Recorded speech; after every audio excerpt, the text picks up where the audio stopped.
pasabugin uli natin to, yung bagong bumbilya. Paki-start mo uli. Start uli. Pasabugin natin uli. Sige, birit mo. Sabog na naman. Patay.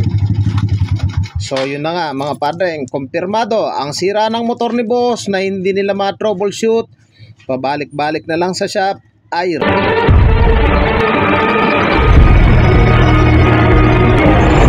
Kumusta kayo mga padreng at welcome back na naman sa ating channel. May dinala rito na Wave 125. Ang issue ng motor ni boss, laging napupundi yung kanyang headlight, tapos yung kanyang battery ay palaging lobat. Nakadalawang beses lang balik-balik sa pagawaan, hindi nila matrace kung ano yung sira.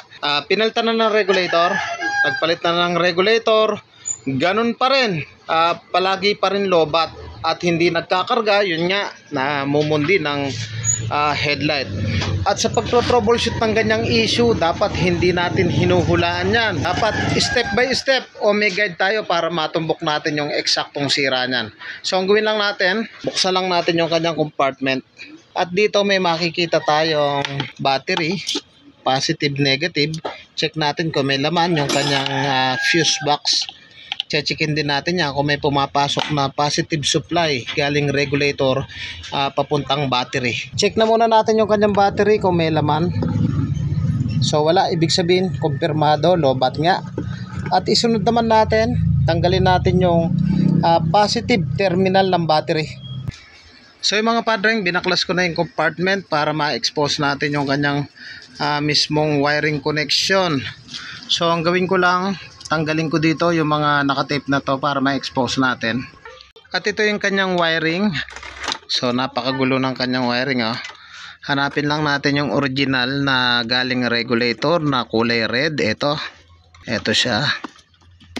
Ito kulay red. Ayan yung red na yan, tatakbo sa fuse.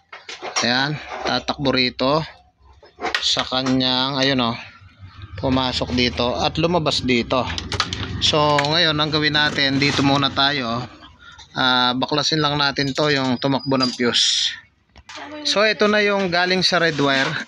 Ayan galing sa red wire ito. Ayan, ito na siya yung binaklas natin. Kapag tinadyakan natin yan mga padreng, dapat yan maglalabas ito ng kuryente gamit yung ating test light. Ilagay lang natin yung clip sa negative dito, tsaka natin sundutin dito habang tinatadyakan. Patadyak natin, naka-negative, dapat iilaw. So ayan umiilaw siya Okay, okay na muna. Huwag ka bababa. So ibig sabihin, okay na muna, sandali. Naglalabas ito ng kuryente galing sa regulator.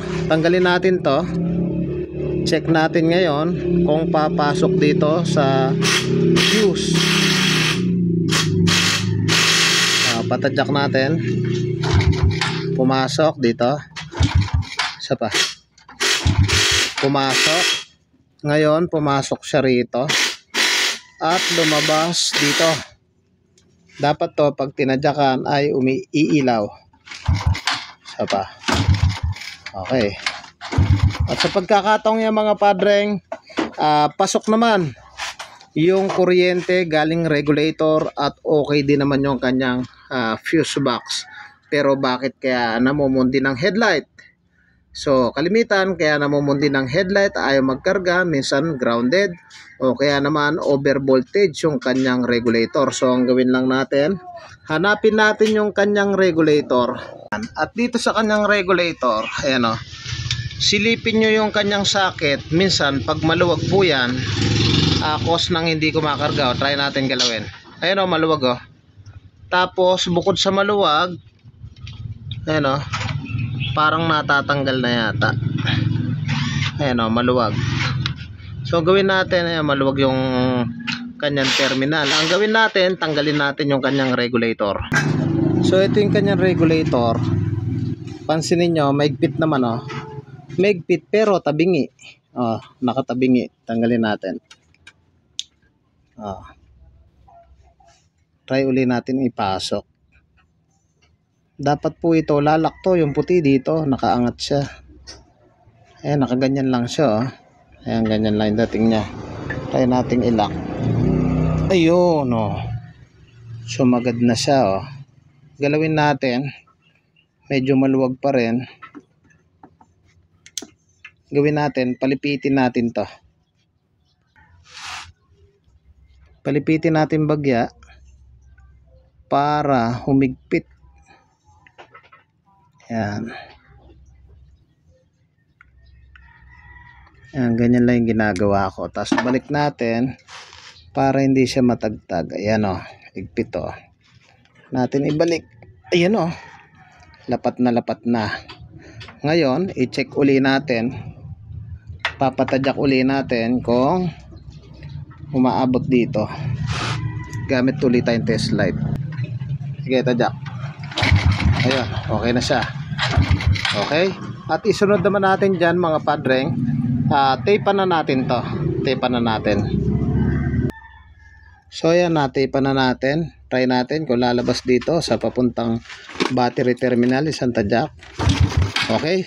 At sa pagkakataong yan, mga padreng, lumabas na yung kuryente. Ngayon ang gawin natin, sabi ni boss, hindi daw kumakarga. So, panay daw na mumundi ng headlight. So, ang gawin natin, try natin paputukin to. Pag pinaandar natin yan at reneb natin at pumutok to, automatic po yan, sira yung kanyang regulator. Pero pag hindi pumutok, ibig sabihin good yung kanyang regulator, nagmula yung sira dahil maluwag at hindi nakasaksak. So, pakisusi mo. Pasusi natin kay boss, tapos papaandar natin. Sige. Sadya ka mo. Ayan, wag mo. Ayan, may ilaw po siya. Try natin pabirit. Birit mo, boss. Dapat hindi puputok. Birit mo. Okay. Oops, okay. Patay. Automatic, mga idol. Nakita nyo naman ang pagputok ng ating bumbilya. Ayan, pumutok yung ating bumbilya. Ibig sabihin, ang sira po niyan, ayan, putok ko, ay yung kanyang regulator.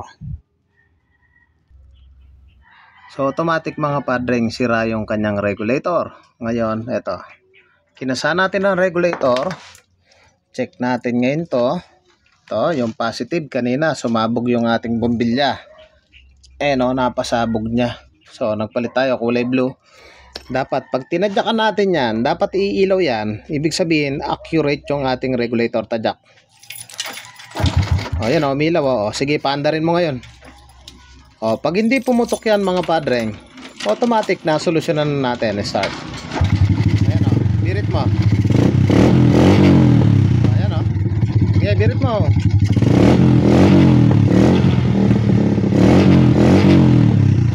Diba? Patay mo. Good. Hindi pumutok, ngayon, ang gawin natin, mga padreng, yung bago nating regulator hindi pumutok. Ngayon, tanggalin uli natin yung lumang regulator para si boss ay matuwa. Ikasa uli natin yung kanyang regulator. Mga padreng, kung nais nyo magpagawa at taga-Bataan lamang po kayo, pwede po kayong sumadya dito sa ating shop. Dito lamang yan sa Pulo, Hermosa, Bataan. At tabing tulay lang po tayo mismo. Ayan, kinusa na natin yung lumang regulator. Pasabugin uli natin to, yung bagong bumbilya. Paki-start mo uli. Start uli. Pasabugin natin uli. Sige, birit mo. Sabog na naman. Patay. So, yun na nga, mga padreng. Kumpirmado. Ang sira ng motor ni boss na hindi nila ma-troubleshoot, pabalik-balik na lang sa shop, ay regulator. So, papalitan natin ang regulator at pwede na nating ibalik lahat yan. Ayusin natin yung wiring connection dahil masyadong makalat at goods na yan. So, yung mga padreng, bago na yung regulator, ayusin na lang namin yung wiring tapos ibabalik. I-check natin kung magkakarga na yung kanyang motor. Mga padreng, kinasa na natin yung kanyang battery. Check natin kung may laman. Dapat ilaw to. Pansinin nyo, walang ilaw. So, pa-start natin kay boss. Dayo from Mabuko Housing, Hermosa, Bataan. Sige, pabiyaman mo lang, mandar. Ayan yung kanyang motor. Ano pangalan ng misis mo? Irene. Irene. Oh, shout out daw kay Ma'am Irene. Sabi ni boss na may-ari nito. Yan oh. Check na lang namin kung nagkarga na yung kanyang battery. So abang-abang lang tayo. Balikan namin kayo. Paandarin lang namin ng ilang minuto. So yung mga padre, umandar pa rin. Siguro meron ng 3 minuto. Dirit natin.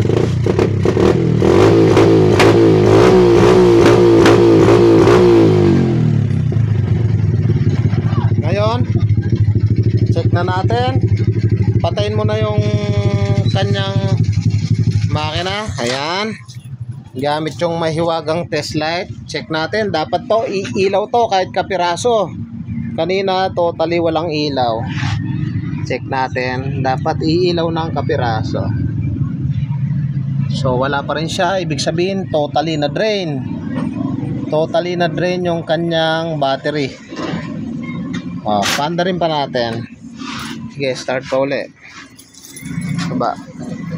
Oh, nasagad yung drain ah.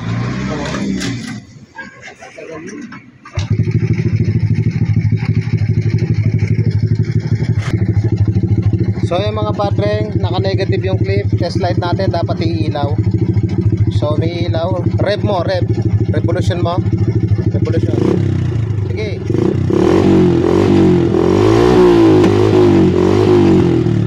So binirit natin, hindi na namumundi ng ilaw. Pakipatay mo. Patay. O, bukas. Ayan, ibig sabihin talaga sa lakas ng voltahe, posibleng sinira na tong iyong battery. Pero ang maganda nito, nasolusyonan natin yung problema ni boss. Pero siguro, marirevive pa niya to pag ginamit. Marahil to, baka magkarga pa to. Pero ang main issue niya, hindi nagkakarga at namumundi ng mga ilaw. So goods na yung motor ni boss. Obserbahan niya na lang yung battery niya. Pag di pa nagkarga, automatic ibabalik niya yung luma niyang battery. Nandun pa ba yung luma mo? O, nandun. Ibalik mo yung luma mo. So yan na, okay na yung motor ni boss. Mga padreng, kung nagustuhan mo yung ganitong tutorial at bago ka pa lang sa akin channel, huwag niyo pong kalimutan na paki-like, paki-subscribe at paki-hit na rin po yung notification bell para updated po kayo sa mga videos na kagaya nito. Thank you po sa inyo. God bless at mabuhay po kayo.